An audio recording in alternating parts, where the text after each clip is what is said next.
Hello everyone, welcome to Sprint to UPSC and welcome back to the series of History of Tamil Nadu Board, wherein which we are discussing the chapter 17 of India under the Delhi Sultanate. तो हमने अब तक जो है as a whole administrative culture समझ लिया है, central government कैसी थी दिल्ली सल्तनत के वक्त पे वो पढ़ लिया है.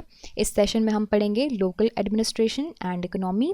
ठीक है, इन दो चीज़ों पे फोकस करेंगे. In the upcoming parts we will do the rest of the part, that is the social life, art and architecture, music and literature.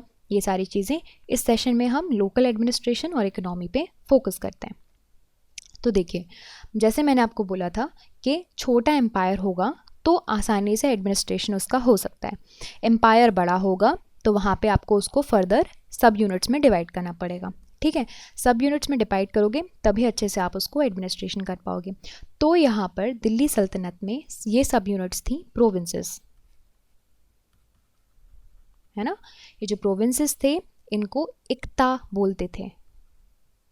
Okay, ये प्रोविंसेस को इक्ता बोलते थे और ये उन्हीं के अंदर जो है कंट्रोल हुआ करते थे. Initially they were under the control of noble, तो जो भी नोबल्स हुआ करते थे वो इसको कंट्रोल किया करते थे. बट जो गवर्नर्स थे प्रिंस के उनको मुफ्तीज़ या फिर वालीज बोला करते हैं. ठीक है, ये टर्म्स याद रखिएगा, ये बड़े आते हैं. दिल्ली सल्तनत तो बहुत ही इंपॉर्टेंट चैप्टर है आपके मेडिवल हिस्ट्री का. अब ये क्या करेंगे, ये वालीज और मुफ्तीज़ क्या करेंगे, ये लॉ एंड ऑर्डर मेंटेन करेंगे और लैंड रेवेन्यू कलेक्ट करेंगे. तो आपका क्या काम होता है इनका, उस एरिया का लॉ एंड ऑर्डर मेंटेन करना और लैंड रेवेन्यू टैक्सेस कलेक्ट करना. ठीक है, ये जो प्रोविंसेस थे उनको फर्दर डिवाइड किया गया था किसमें, शिक्स में.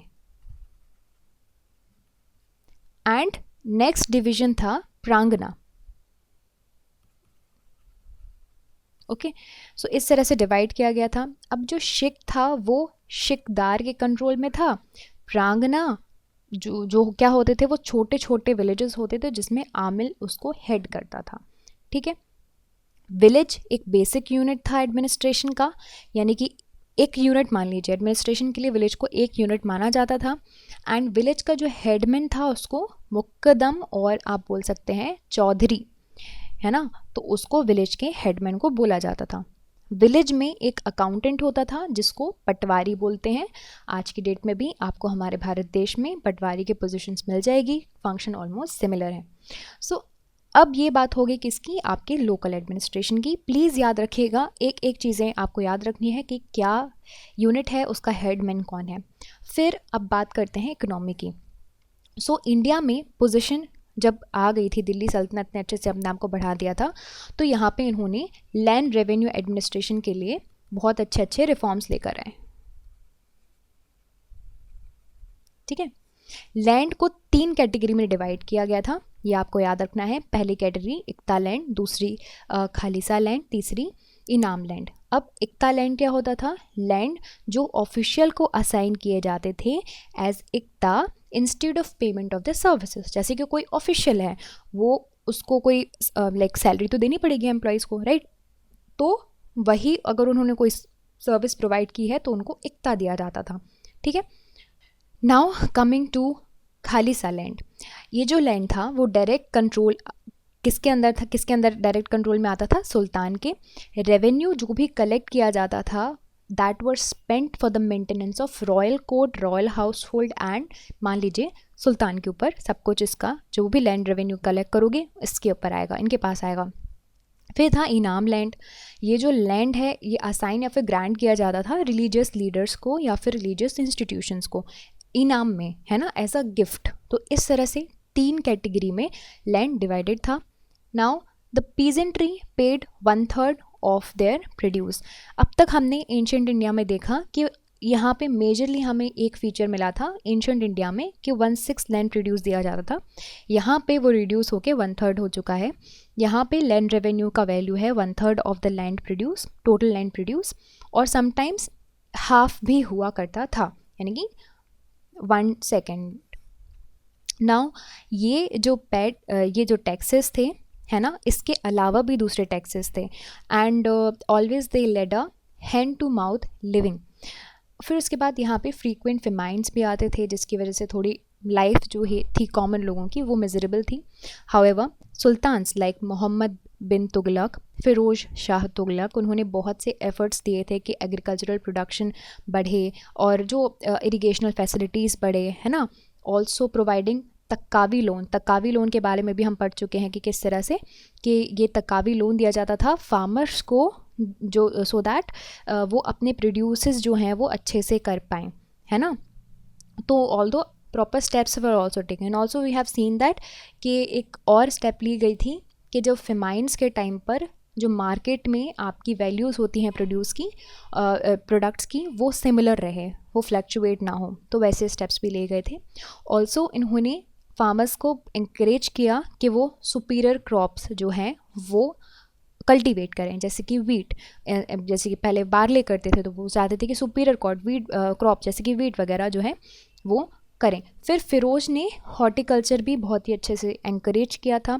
मोहम्मद बिन तुगलक ने एग्रीकल्चरल डिपार्टमेंट बनाया था जिसके बारे में हम पढ़ चुके हैं दीवाने को ही. During the Sultanate period also the process of urbanization gained a momentum.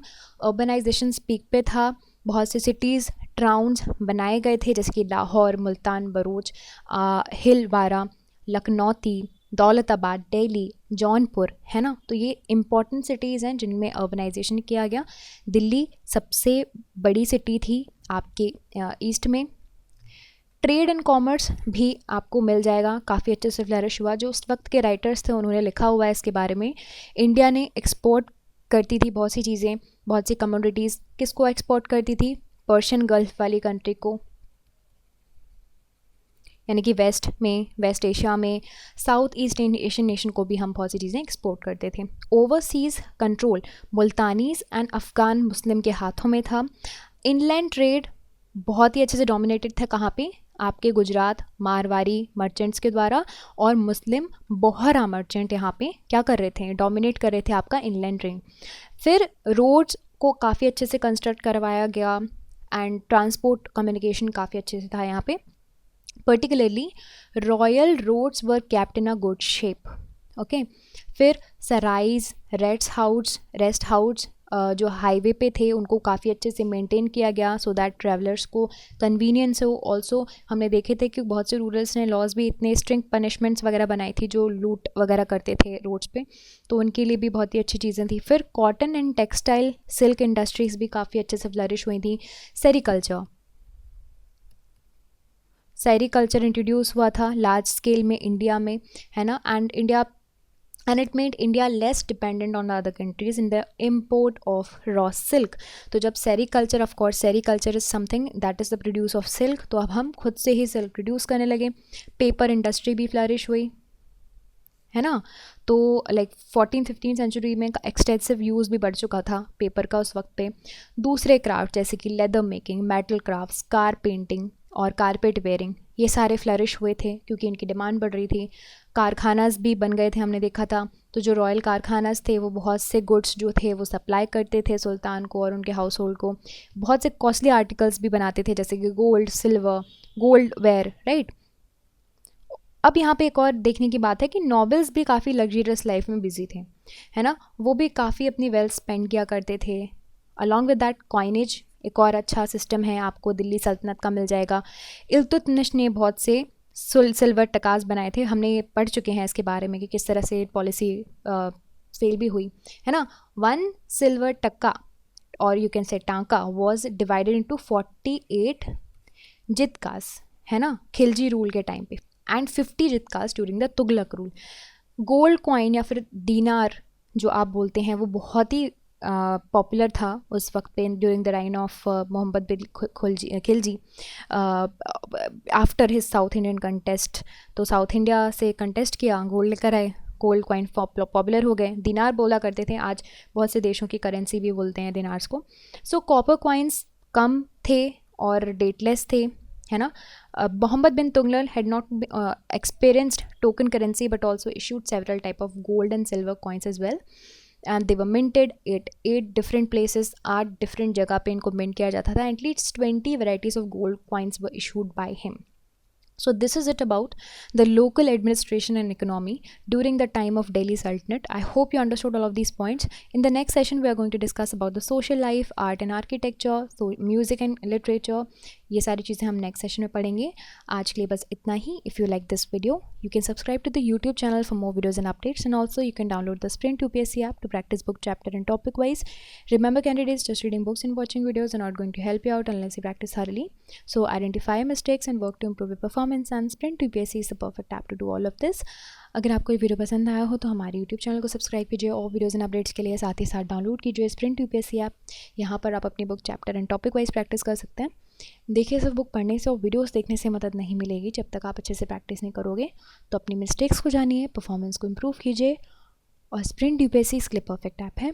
I will see you soon in the next video. Thank you very much.